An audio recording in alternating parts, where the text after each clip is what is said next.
श्रावस्ती के उसी जेतवन विहार में जब ग्रीष्म की तपन धीरे धीरे ठंडी छाव में परिवर्तित हो रही थी, तब एक जिज्ञासु युवक बुद्ध के चरणों में बैठा और कांपते स्वर में बोला, भगवन, आपने कहा था कि मन ही संसार है, किंतु ये मन कहाँ है? इसे मैं देख नहीं पाता, छू नहीं पाता, फिर ये कैसे मेरे जीवन को चला रहा है? बुद्ध मुस्कुराए। उनका करुणामय चेहरा दीप के समान दमकने लगा। उन्होंने नेत्र मूंद लिए और शांत स्वर में बोले, भद्र, यही सबसे बड़ा रहस्य है। मन दिखता नहीं, छूता नहीं, किंतु वही तुम्हारा स्वामी है। यदि तुमने इसे न जाना तो तुम संसार में भटकते रहोगे, और यदि जान लिया तो तुम्हें संसार में कुछ जानना शेष न रहेगा। मन वो दर्पण है जिसमें संसार की छाया गिरती है। यदि दर्पण मलिन है, विकारों से ढका है, तो उसमें जो भी दिखेगा वो कुरूप होगा, यथार्थ नहीं, भ्रम होगा। बुद्ध ने हाथ फैलाते हुए कहा, तुम्हारा भय, लोभ, कामना, घृणा, ये सब उस मन की विकृतियां हैं जो बिना सजगता के जीवन जिए जा रहा है। उन्होंने कथा सुनाई एक ऐसे व्यक्ति की जो प्रतिदिन जंगल से लकड़ियां काटता, बाजार में बेचता और दिन भर सोचता कि जीवन कितना कष्टकारी है। जब उससे पूछा गया कि क्या कभी वो अपने मन के भीतर झांका है, उसने कहा, मन, वह तो मेरा गुलाम है। परंतु वास्तविकता ये थी कि उसका पूरा जीवन उसी मन की कल्पनाओं, आशंकाओं और इच्छाओं का गुलाम था। बुद्ध ने भिक्षुओं से कहा, हे भिक्षुओं, जान लो, ये मन यदि अशांत है तो सबसे सुंदर संसार भी नरक बन जाएगा, और यदि मन शांत है तो कंटीली राह भी कंचन पथ बन जाएगी। जैसे कमल दलदल में खिला है, वैसे ही जागृत मन संसार की गंदगी में भी पवित्रता पैदा करता है। बुद्ध ने तब बताया, मन की प्रकृति तरल जल के समान है। वो जिस पात्र में डाला जाए उसी का आकार ले लेता है। यदि उसे तुम क्रोध के पात्र में डालोगे तो वो ज्वालामुखी बन जाएगा, प्रेम के पात्र में डालोगे तो अमृत बन जाएगा। यही कारण है कि एक ही संसार में कोई राग में जलता है और कोई समाधि में तैरता है। संसार वही है, किंतु दृष्टिकोण बदलने से सारा अनुभव बदल जाता है। एक दिन एक चोर बुद्ध के पास आया और बोला, मैं सब कुछ लूट लेता हूं, पर शांति नहीं लूट पाता। क्या ये भी कहीं मिलती है? बुद्ध मुस्कुराए और बोले, हे भद्र, शांति को नहीं लूटा जा सकता, उसे केवल पाया जा सकता है, और वो केवल उन्हीं को मिलती है जो अपने भीतर के लुटेरे मन को पहचान लेते हैं। उस चोर ने पूछा, मन लुटेरा कैसे? बुद्ध बोले, क्योंकि ये हर क्षण तुम्हारी वर्तमान को लूट रहा है, तुम्हें भविष्य की चिंता और भूतकाल की पीड़ा में उलझाकर। भिक्षुओं ने पूछा, भगवन, यदि ये मन इतना मायावी है तो क्या इसे साधना संभव है? बुद्ध ने गंभीर स्वर में उत्तर दिया, हाँ, लेकिन इसके लिए चाहिए अनुशासन, ध्यान और निरंतर आत्मनिरीक्षण। जिस प्रकार एक नाविक तूफान में भी पतवार नहीं छोड़ता, उसी प्रकार साधक को भी विकारों के बीच विवेक की पतवार नहीं छोड़नी चाहिए। उन्होंने एक गाथा सुनाई। एक समय की बात है, एक बालक था जो रोज पत्थर मारकर तालाब को परेशान करता। एक वृद्ध ने उससे पूछा, तू ये क्यों करता है? बालक बोला, ये मनोरंजक है। वृद्ध मुस्कुराया और कहा, और जब तू स्वयं उसी तालाब में तैरने जाएगा, तब यही लहरें तुझे डुबोएंगी। यही मन की दशा है।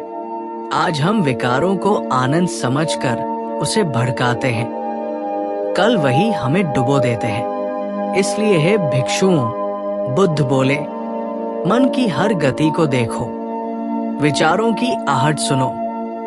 एक विचार आता है, मैं श्रेष्ठ हूं, तुरंत समझो कि अहंकार प्रवेश कर चुका है। दूसरा विचार आता है, वो व्यक्ति बुरा है, समझो द्वेष का बीज बोया जा चुका है। और जैसे ही तुम जागरूक हो जाते हो, वो बीज अंकुरित नहीं होता। ये जागरूकता ही तप है, यही साधना है और यही मुक्ति का मार्ग है। उन्होंने उपदेश को समाप्त करते हुए कहा, मन वो बीज है जिससे या तो कांटे उगते हैं या फूल। जैसा बीज वैसा वृक्ष। इसलिए हर विचार बोने से पहले सोचो, क्या ये बीज मुझे दुख की ओर ले जाएगा या शांति की ओर?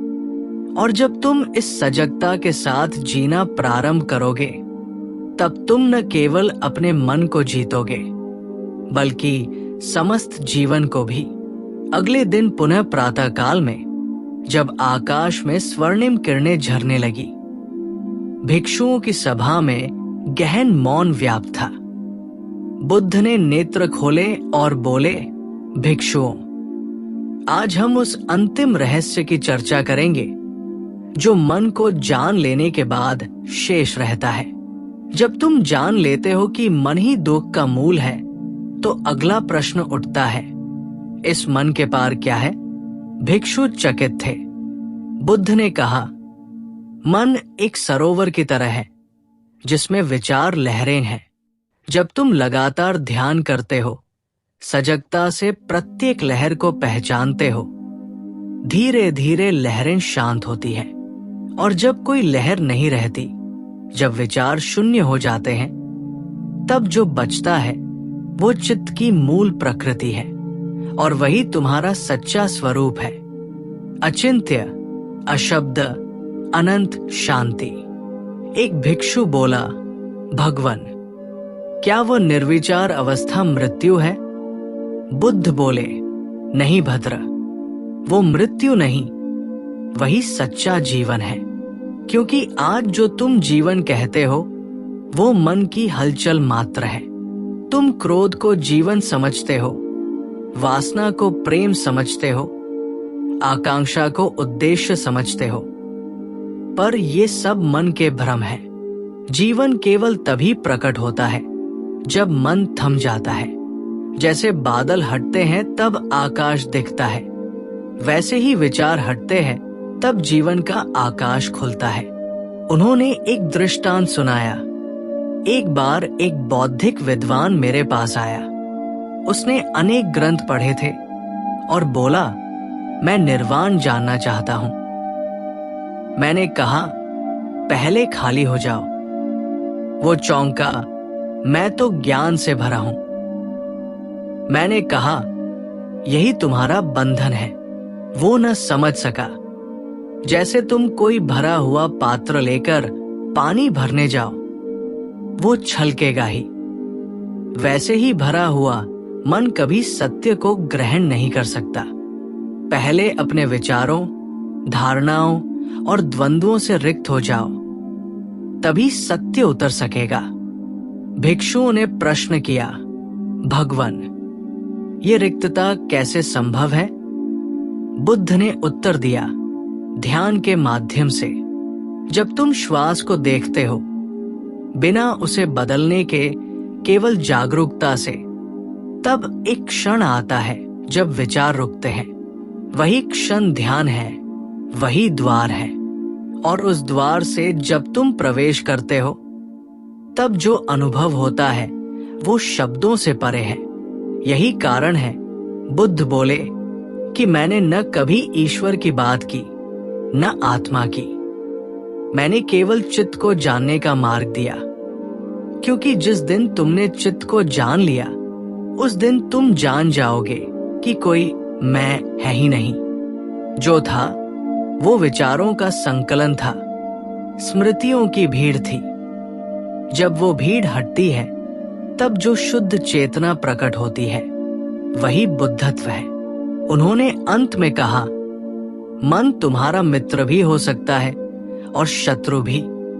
यदि तुम इसके अधीन रहो तो ये तुम्हें संसार में बार बार घुमाएगा, पर यदि तुम इसके स्वामी बन जाओ तो ये तुम्हें संसार से पार भी ले जा सकता है।